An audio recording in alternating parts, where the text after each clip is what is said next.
Dans le centre-ville de Tyr, ces immeubles ont été soufflés par l'explosion. Quelques jours après les bombardements israéliens, des habitants viennent inspecter le site de la frappe. Dans leur quartier dévasté, leur colère éclate. Que Netanyahou aille au diable. Qui nous bombarde? Israël, les Américains. Voilà ce que fait Netanyahou. Il tue des femmes et des enfants. Pourquoi il nous attaque? Qu'est-ce qu'il y a ici? Ce n'était que moi et mes voisins. On va résister. On va reconstruire notre mosquée. Et on retournera y prier un jour. On ne quittera jamais le Liban. On va rester. On est né ici. Et on mourra ici, c'est tout.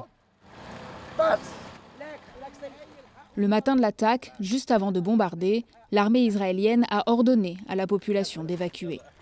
Ali et sa famille ont juste eu le temps de sortir de leur maison.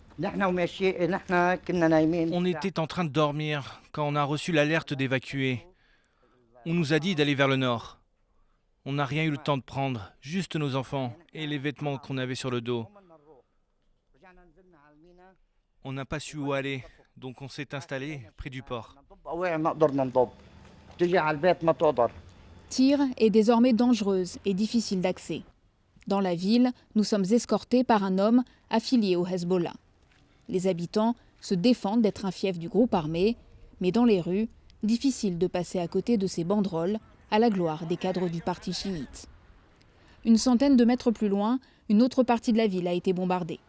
Israël assure avoir visé un centre de commandement du Hezbollah.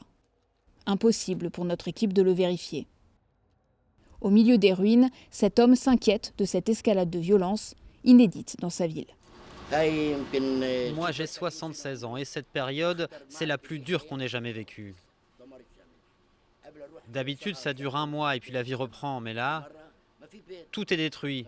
On n'a aucune perspective pour l'avenir.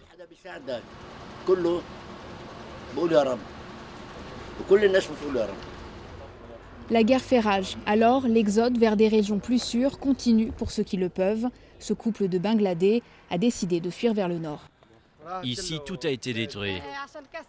Oui, tout est détruit. C'est pour ça qu'on doit partir. Notre ambassade à Saïda nous donnera à manger. Oui, on va aller à Saïda. On n'a plus rien ici. On ne peut plus rester. Israël continue de mener sur Tyr et sa banlieue des frappes quotidiennes. La cité balnéaire, autrefois animée et prisée des touristes, est devenue déserte.